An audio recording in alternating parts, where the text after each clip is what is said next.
C'est Ken Kojandi, j'ai 42 ans et là je m'apprête à sortir la deuxième saison de Bref, exactement.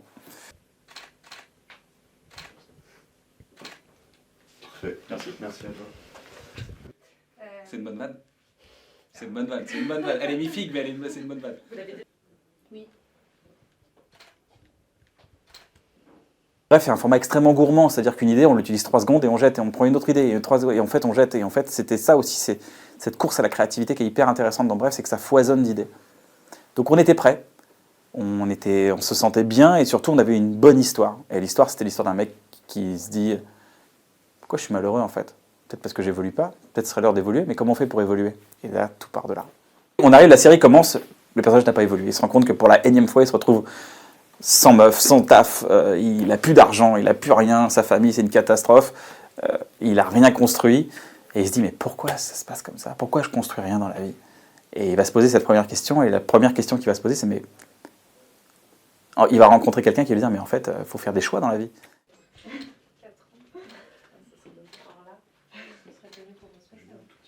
En fait, la saison 1 de Bref, c'est 10 ans d'idées.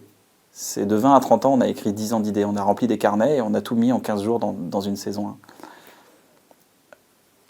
Il n'en fallait pas moins pour une saison 2. Donc plutôt que de continuer une saison 2 de Bref à la suite en 2012, et plutôt devenir une parodie de nous-mêmes, un peu sec en termes de propos, ben, on s'est dit que ce serait bien de terminer la série en mode on dit merci aux gens et puis au revoir, et puis on n'a pas envie de colorier la table, parce qu'on a fait un très beau dessin, là on n'a pas envie de se mettre à dessiner autour de la table.